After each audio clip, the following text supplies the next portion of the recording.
Une famille animale méconnue et souvent mésestimée. Pourtant, ces étonnantes petites bêtes sont essentielles à l'équilibre de notre écosystème.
Les araignées ne sont pas des insectes. Entre autres différences, elles ont 8 pattes au lieu de 6 et sont dépourvues d'antennes. Au sein du vaste embranchement des arthropodes, les araignées et les insectes appartiennent à 2 classes distinctes depuis des centaines de millions d'années. Cependant, leurs destins sont étroitement liés, car la plupart des araignées sont insectivores. Mais parfois, les rôles s'inversent.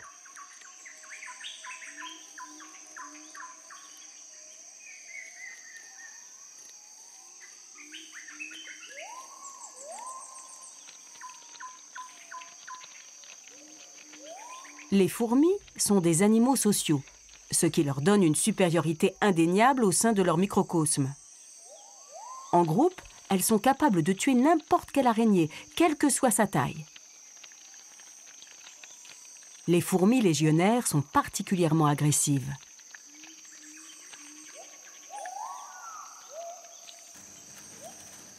Cette mygale aux orteils roses semble cernée par des soldats minuscules. Leur nid est sans doute à proximité, et l'araignée peine à s'en éloigner. Elle risque de se faire repérer d'un instant à l'autre.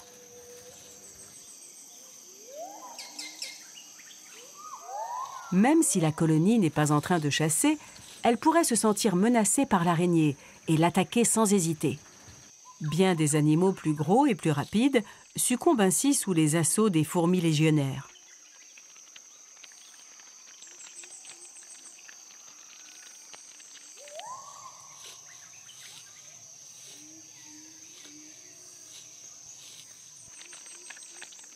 Les gardiennes du nid ont remarqué la présence de l'intruse.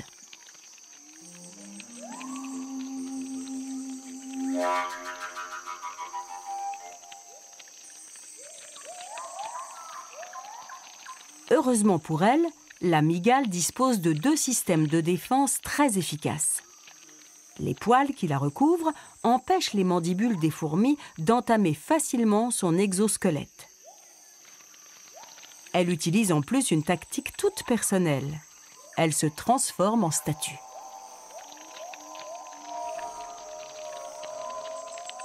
Si elle parvient à rester immobile, les fourmis ne l'identifieront pas comme un animal vivant.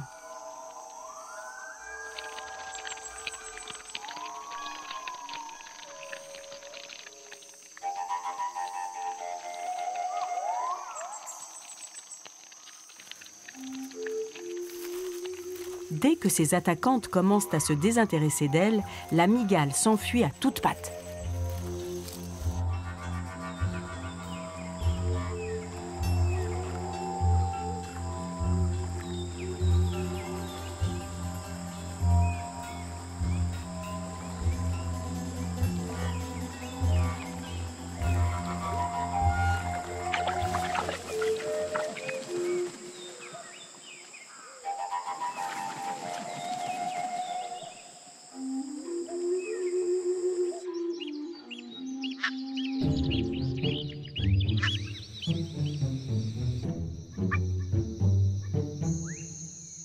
À quelques exceptions près, toutes les espèces connues d'araignées sont venimeuses. Cependant, seuls 5 genres ont été répertoriés comme potentiellement mortels pour l'homme. Les genres Atrax, Adronychae, Latrodectus, Loxosceles et Phoneutria.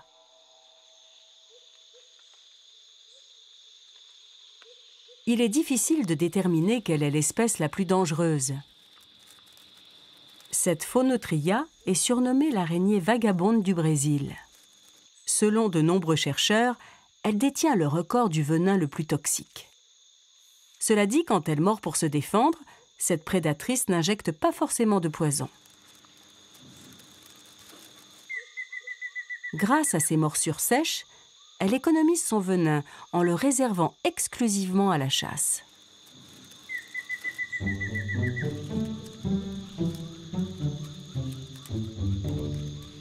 Dans le cas présent, cette blatte géante ne risque rien. Ce mâle, Phoneutria, est en pleine période de reproduction. Ce n'est pas une proie qu'il recherche, mais une partenaire. Il dresse même ses pattes rayées à la verticale pour dissuader l'insecte de s'approcher de lui.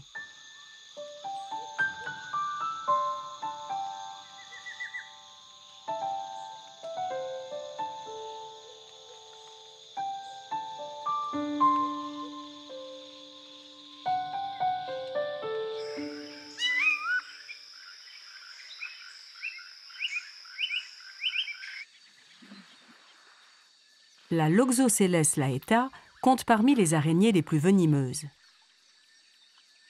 Chez l'homme, les effets dévastateurs de son venin peuvent encore se faire sentir plusieurs mois après la morsure.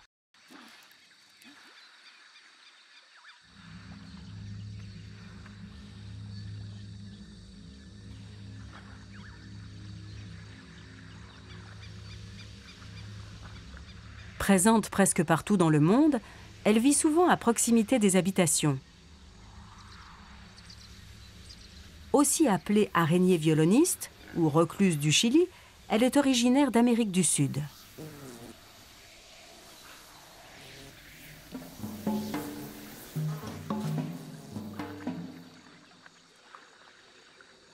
Son céphalothorax est orné d'une marque en forme de violon qui la distingue de ses cousines moins dangereuses.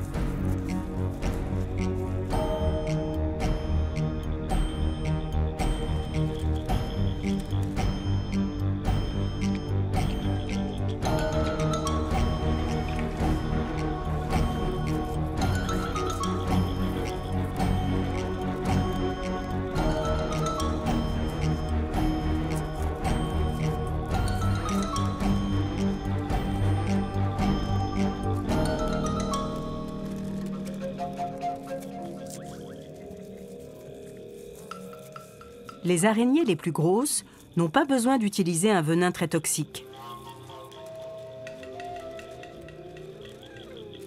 Les énormes tarentules des régions tropicales sont dotées de chélicères tellement puissantes et acérées qu'elles peuvent tuer leur proie sans avoir recours à du venin.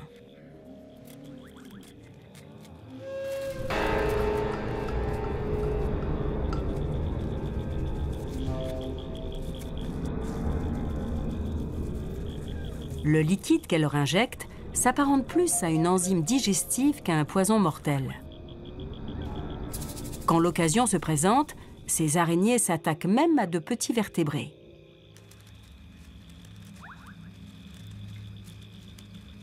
Celle-ci s'est toutefois montrée trop ambitieuse. La carapace d'une tortue est définitivement trop solide pour être perforée.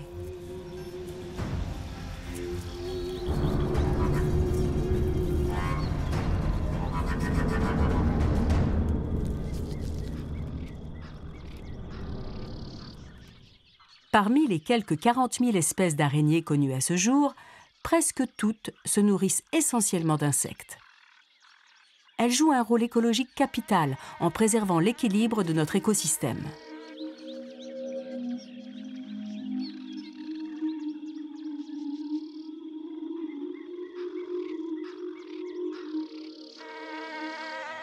Les moustiques sont responsables de la propagation épidémique de plusieurs maladies infectieuses. Par leurs piqûres, ils transmettent par exemple le paludisme, qui cause près d'1 million de victimes chaque année. Comme les moustiques, certaines mouches sont elles aussi vecteurs de maladies graves.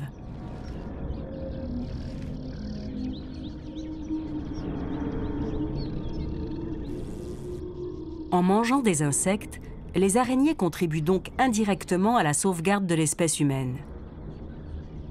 Leurs méthodes de chasse peuvent varier d'une espèce à l'autre. Cette Uloborus est l'une des rares araignées dépourvues de glandes à venin. Elle tue sa proie par étouffement, en l'enroulant à toute vitesse dans un fil de soie de plusieurs mètres de long.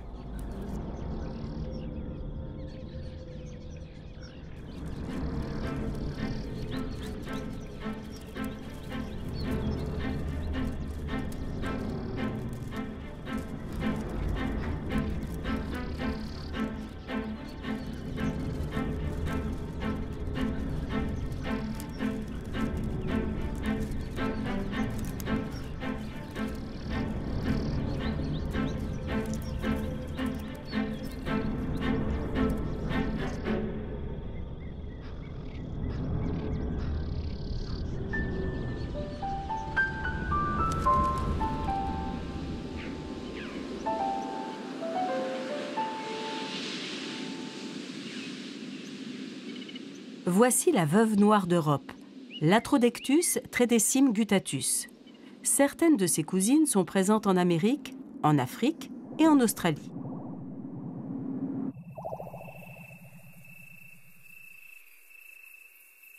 Son venin contient de l'alpha-latrotoxine, un poison 15 fois plus toxique que celui du serpent à sonnette.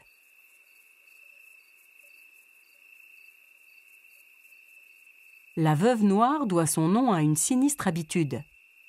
Si elle en a l'occasion, la femelle n'hésite pas à dévorer son compagnon. Celle-ci a mis 2 jours à construire sa toile. Elle lui sert de piège pour attraper ses proies, mais aussi de nid où s'abriter et se reproduire. Cet enchevêtrement chaotique semble ne répondre à aucune exigence géométrique.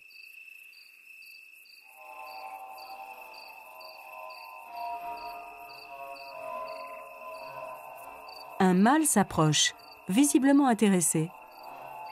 Situé à l'extrémité de ses pédipalpes, ses bulbes copulateurs sont prêts à transmettre son patrimoine génétique. Il doit toutefois se montrer prudent s'il veut rester en vie.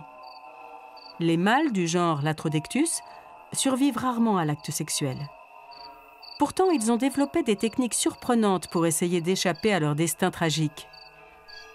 En Australie, comme en Amérique du Nord, ces minuscules prétendants emprisonnent les pattes de leurs compagnes avec un fil de soie pour les neutraliser. Celui-ci mange toute une partie de la toile de la femelle. Il tisse ensuite sa propre soie dans les fils qui restent pour augmenter ses chances d'évasion. Après plusieurs heures de manœuvres d'approche, c'est enfin le moment de vérité.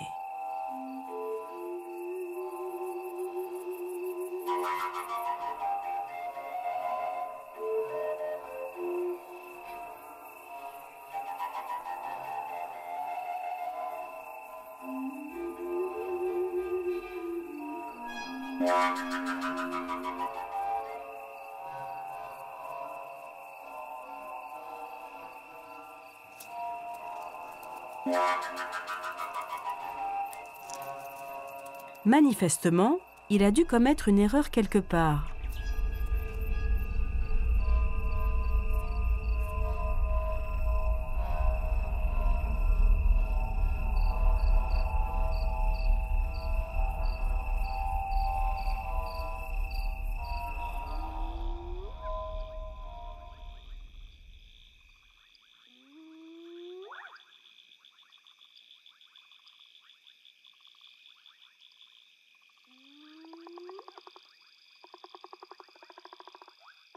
Il existe toutes sortes de toiles d'araignée.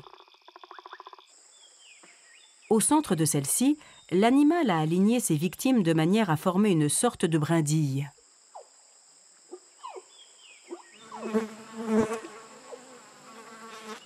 C'est à la fois un garde-manger et un piège.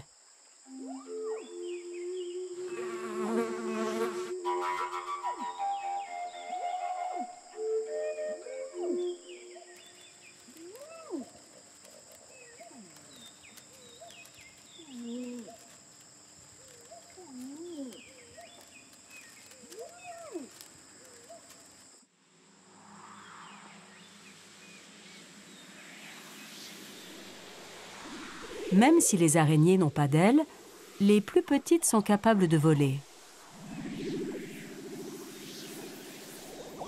Leurs fils de soie les maintiennent dans les airs, et s'ils sont assez longs, ils leur permettent de se déplacer au gré du vent aussi longtemps qu'elles le souhaitent, profitant des courants ascendants pour parcourir de grandes distances.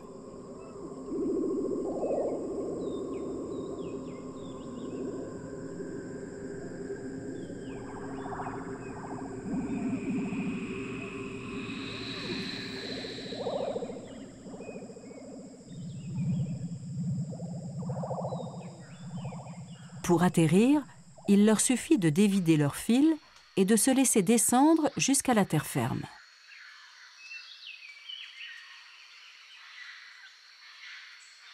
Les jeunes araignées utilisent cette technique de vol pour élargir leur territoire. Sans destination particulière, elles cherchent juste à s'éloigner de leurs parents pour éviter d'être en concurrence directe avec eux.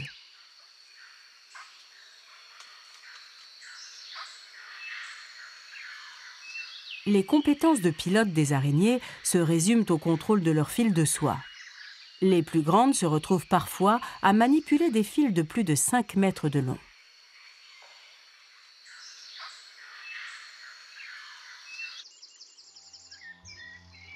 Pour préparer son décollage, l'araignée grimpe le plus haut possible afin de limiter les obstacles.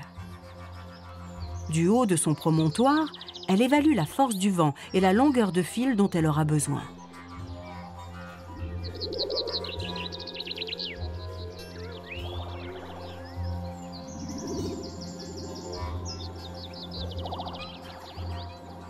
Une fois que sa traîne de soie est prête, elle n'a plus qu'à guetter le courant d'air idéal avant de se laisser porter par le vent.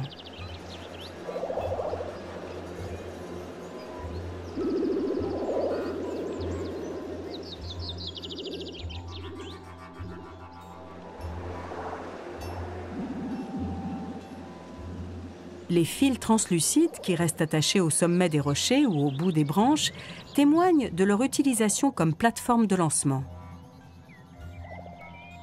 À la saison où les jeunes araignées partent explorer le vaste monde, n'importe quel point surélevé est susceptible de devenir une aire de décollage. Le paysage se couvre alors de fils d'argent qui ondulent sous le vent.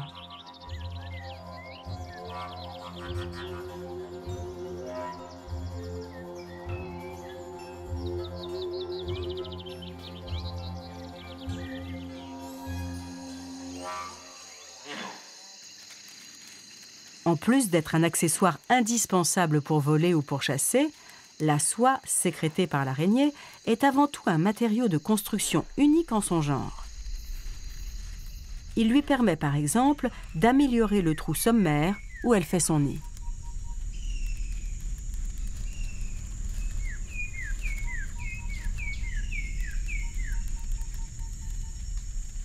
Beaucoup d'espèces tapissent leur terrier de soie, mais rares sont celles qui le camouflent aussi soigneusement sous un couvercle cylindrique. En plus de cette porte, la mygale fouisseuse parsème les abords de sa tanière de longs fils entrecroisés. Un filet de soie qui l'avertira à coup sûr de l'arrivée d'une proie.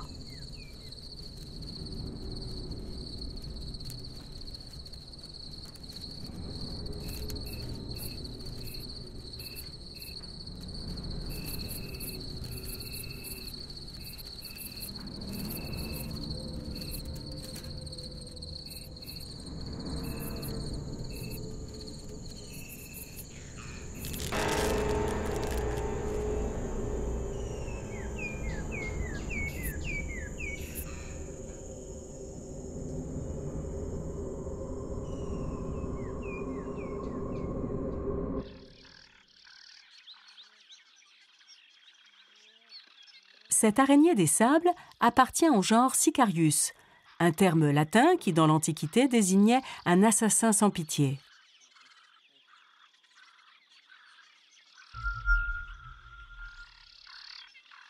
Malgré son nom de brute, c'est une chasseuse très sophistiquée. Elle est vive comme l'éclair.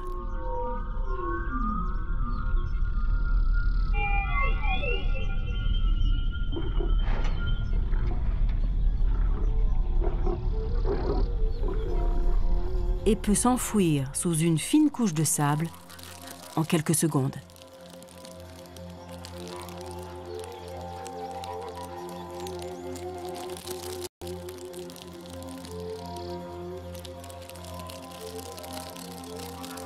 Ainsi camouflée, elle attend patiemment qu'une proie passe à sa portée.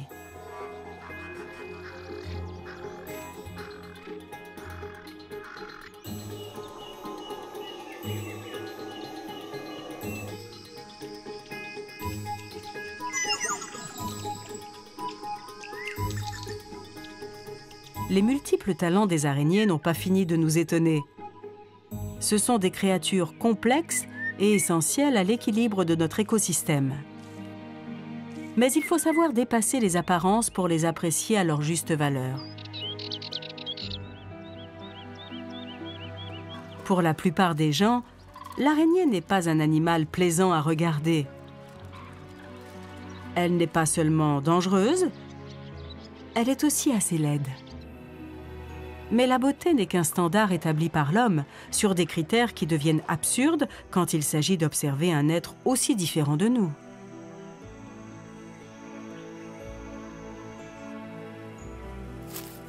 On a tendance à préférer les animaux dont la physionomie et le comportement paraissent familiers.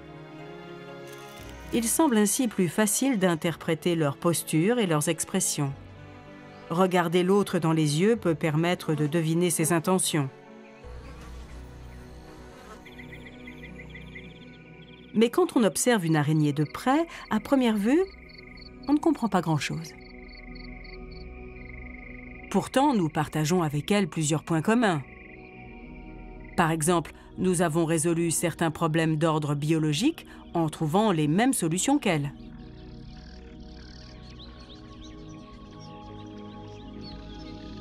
Ainsi, l'homme et l'araignée sont tous deux experts en géométrie. Cependant, leurs capacités intellectuelles sont extrêmement différentes. Alors que l'homme doit tout apprendre, l'araignée suit son instinct dès sa naissance.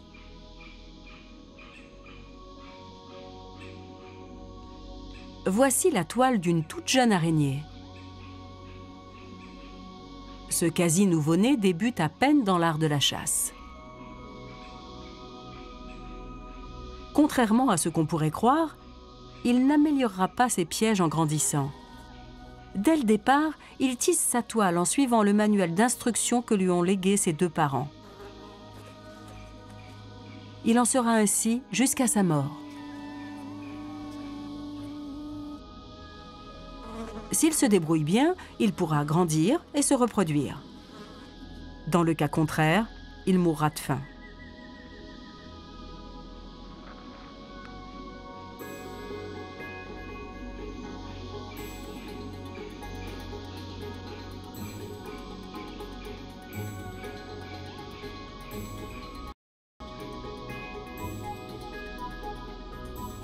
Les débuts sont difficiles.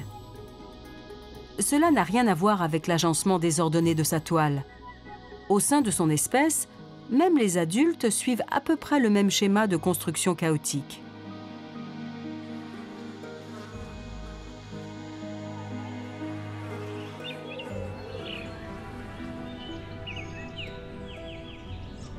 Voici un gros spécimen du genre Argiope. Dans certaines régions du monde, ces zébrures colorées lui valent le surnom d'araignée tigre. À peine le soleil couché, elle entre en action.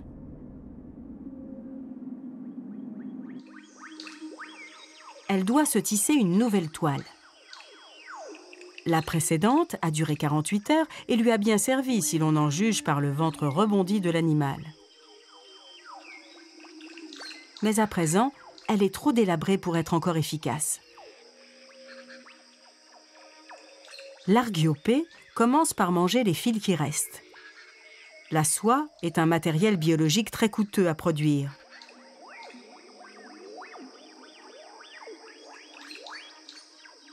En ingérant ces fils usagés, l'araignée les recycle à 90% et les transforme en soie toute neuve pour sa nouvelle toile.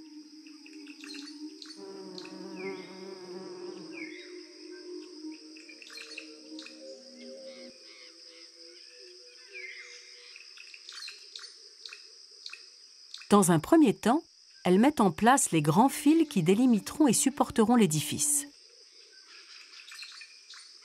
Les araignées ont une très bonne perception de l'espace.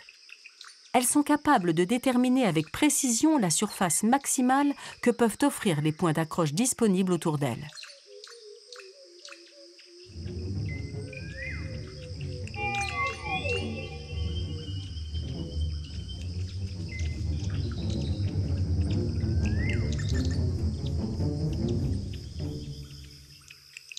Une fois le cadre de la toile terminé, l'Argiope commence à tisser les rayons principaux du centre vers l'extérieur.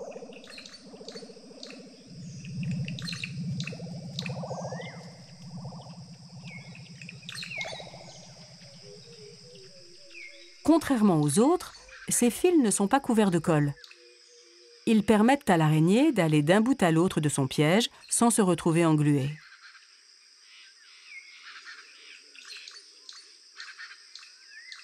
Elle s'attaque à présent à la partie centrale de son œuvre.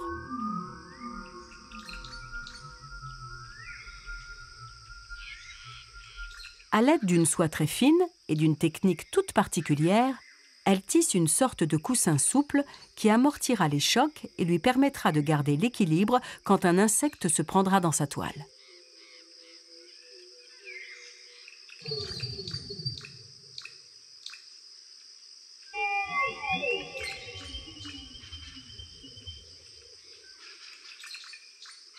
Enfin, elle bâtit la spirale qui formera le corps stratégique de son piège.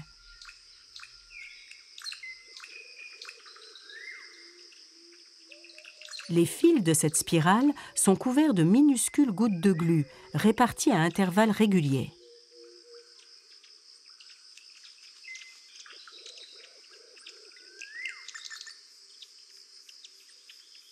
L'araignée les évite soigneusement, mais dans l'éventualité d'un faux pas, ses pattes sont enrobées d'une substance huileuse qui lui permettrait de s'échapper.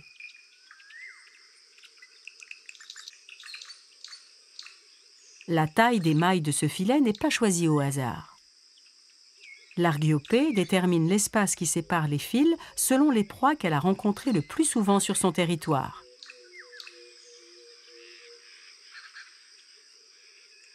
Ainsi, s'il s'agit de papillons, elle construira des mailles plus larges que si son domaine était peuplé de mouches.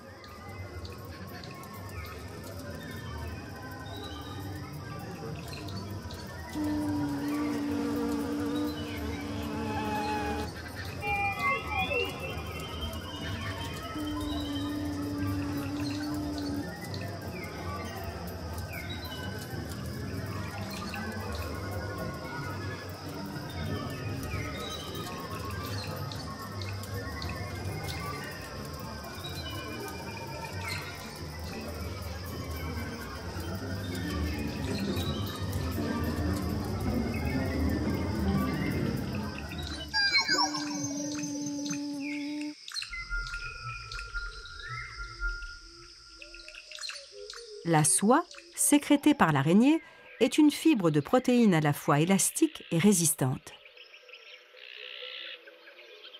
Partout où il y a des insectes, on trouve ces petits chefs-d'œuvre de l'architecture arachnéenne.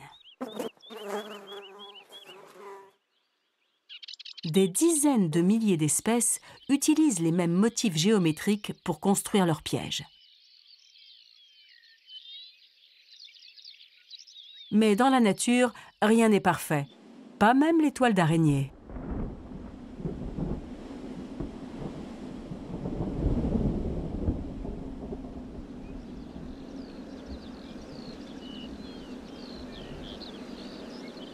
Une fois mouillée, la soie collante perd de son efficacité.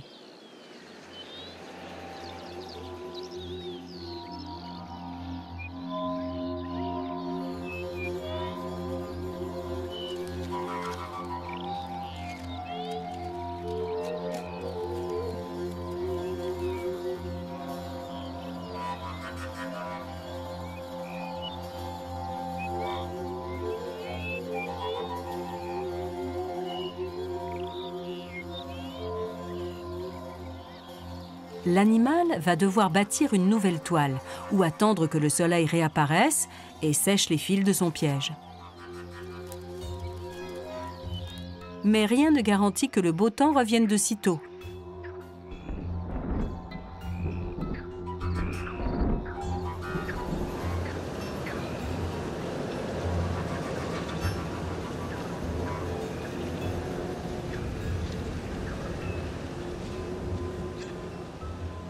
La pluie n'affecte pas toutes les araignées de la même manière, car certaines ne construisent pas de toiles ni de pièges sophistiqués pour chasser. La technique des araignées crabes nécessite simplement qu'il fasse assez chaud pour que les insectes entament leur travail de pollinisateurs.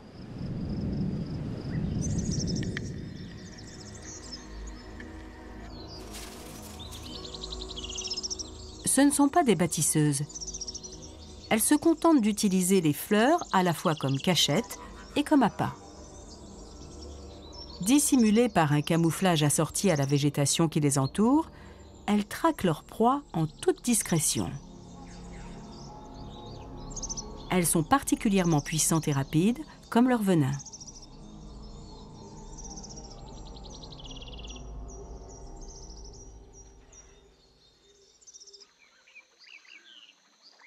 Les araignées de la famille des Salticidae ne bâtissent ni toile ni terrier, mais elles ne se cachent pas non plus au milieu des fleurs.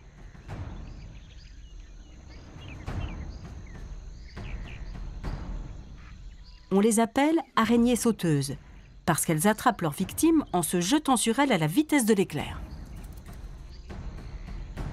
Extrêmement rapides, elles sont aussi dotées d'une acuité visuelle exceptionnelle, parfaitement adaptées à leur méthode de chasse. Toujours à l'affût d'une proie potentielle, elles passent leur temps à scruter les alentours. Au lieu de dénicher un bon repas, celle-ci se retrouve face à une congénère du même sexe. Il va falloir qu'elle défende son territoire.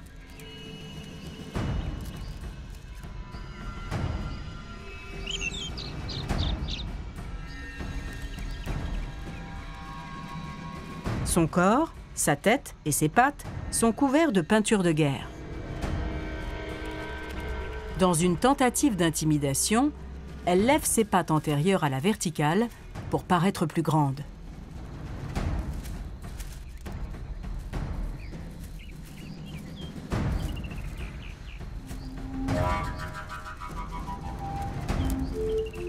Mais cette posture ne suffit pas toujours. L'attaque est fulgurante et la perdante bat aussitôt en retraite, peut-être avec une dose mortelle de venin dans le corps. Voilà ce qui arrive quand on brave les menaces pourtant explicites de son adversaire. L'intimidation peut être une tactique défensive efficace pour certaines araignées. Mais lever les pattes en l'air ne les aidera pas à échapper à l'attaque d'un prédateur, surtout s'il est gros et rapide. La meilleure solution est encore de passer inaperçu ou de se cacher.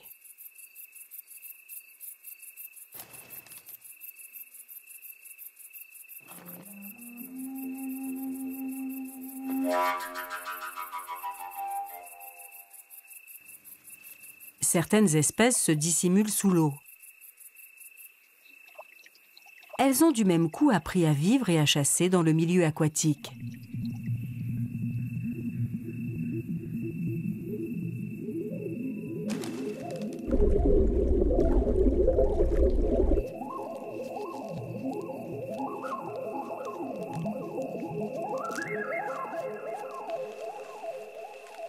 Beaucoup d'animaux ont pour habitude de manger des araignées.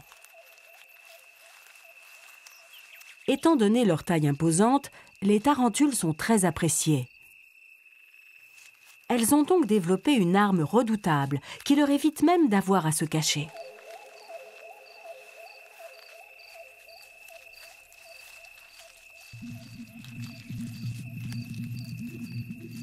Pour cette tarentule, la meilleure défense, c'est l'attaque. Si un gros prédateur s'approche un peu trop près, elle frotte ses pattes contre son abdomen et libère ainsi un nuage de soie urticante. Chez celui qui les inhale, ces poils microscopiques provoquent de terribles démangeaisons et des difficultés respiratoires pouvant aller jusqu'à l'asphyxie.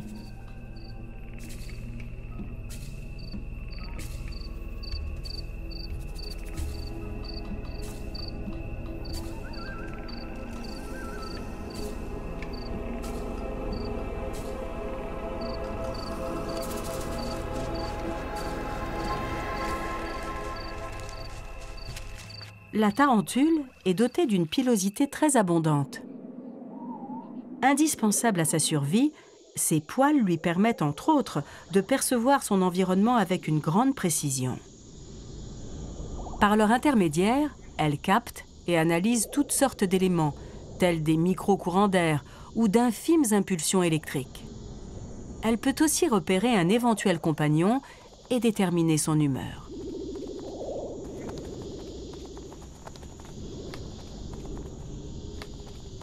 Comme celui de la veuve noire, le rituel amoureux de la tarentule implique une part de risque bien réelle. Les actes de cannibalisme sont monnaie courante.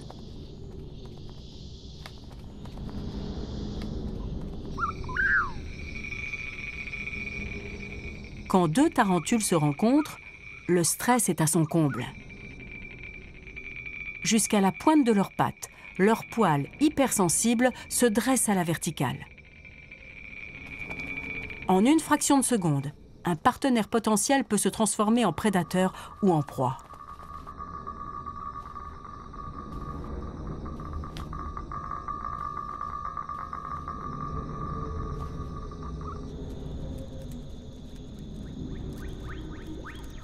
Il serait pratique de pouvoir se reconnaître au premier regard, mais c'est loin d'être aussi facile. Avant même de se toucher, les deux tarentules s'entourent de 1000 précautions.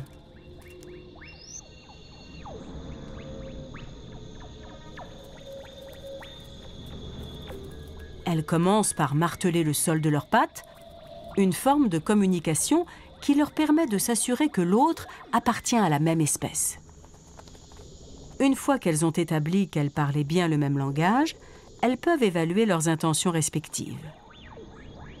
C'est le mâle qui prend l'initiative de l'acte sexuel. S'il veut arriver à ses fins, il doit avant tout inhiber l'instinct prédateur de la femelle. Pour ce faire, il lui administre une multitude de caresses du bout de ses pattes.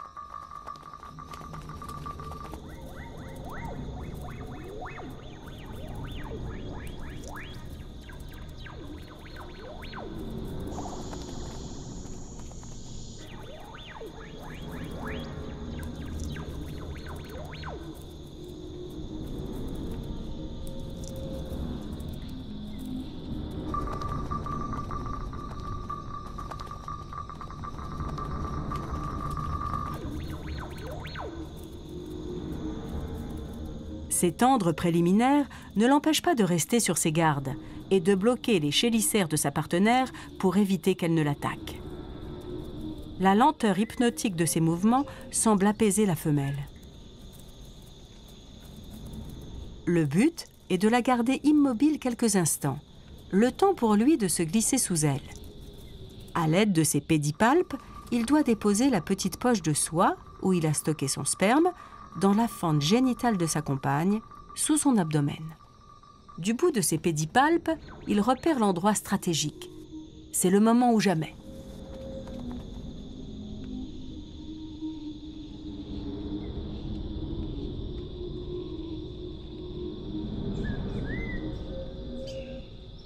c'est fait. Une fois sa mission accomplie, le mâle n'a plus qu'à s'éloigner prudemment. Dans les jours qui suivent, il pourra répéter la même parade nuptiale plusieurs fois.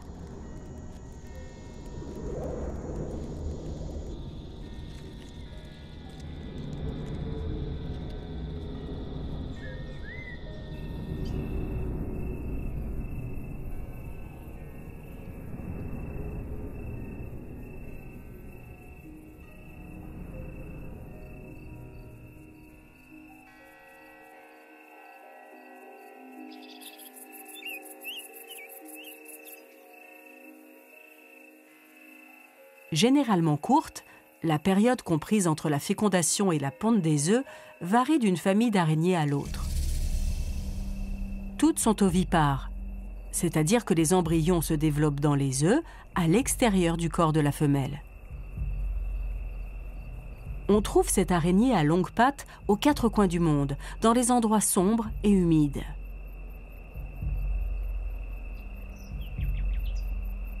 Elle doit son succès démographique à une grande capacité d'adaptation et à une méthode de reproduction très efficace.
Cette femelle semble épuisée, mais elle n'est pas au bout de ses peines.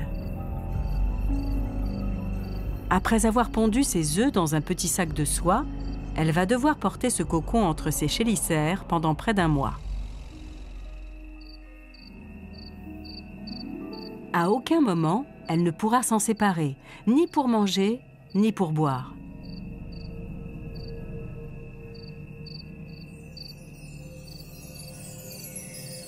De nombreuses femelles meurent ainsi avant l'éclosion de leurs œufs. Ces mères dévouées constituent souvent le tout premier repas de leurs petits. Pour l'avenir de l'espèce, mieux vaut se sacrifier que de dévorer sa progéniture.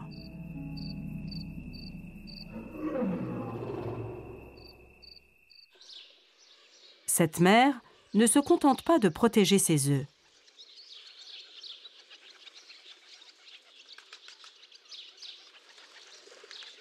Après l'éclosion, elle transporte sa centaine de nouveau-nés sur son abdomen pendant encore une quinzaine de jours.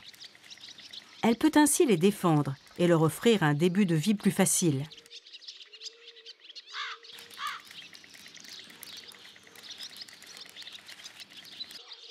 Poussés par leur instinct, les petits quittent le berceau l'un après l'autre. Grâce aux déambulations de leur mère, ils se répartissent sur un domaine bien plus vaste que s'ils avaient dû se déplacer par leurs propres moyens. Ainsi, frères et sœurs ne se feront pas concurrence sur le même territoire.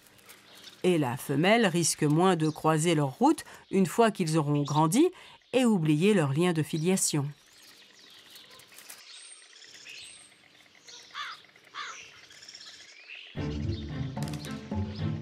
Les toutes jeunes araignées commencent leur vie cernées par le danger.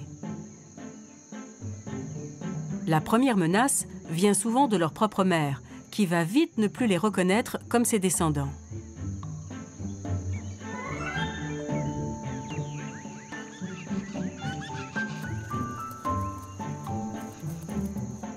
Ce n'est pas un quelconque instinct maternel qui la retient pendant un temps de tuer ses petits. En réalité, son comportement est dicté par ses hormones.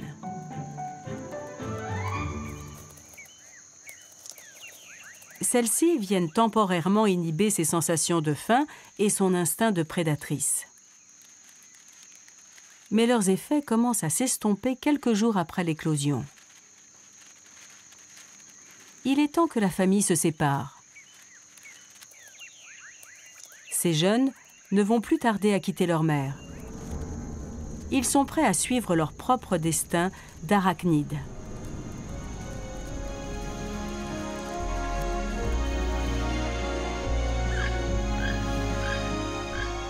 Il reste sans doute des milliers d'espèces d'araignées à découvrir. L'étude de leur venin et de leur soie devrait permettre de multiples avancées scientifiques, notamment dans le domaine médical. Ces petites bêtes ont encore beaucoup à nous apprendre. Pour cela, il nous faudra dépasser la répulsion qu'elles nous inspirent si souvent. Car au-delà de leur apparence peu engageante, elles n'ont certainement pas fini de nous surprendre.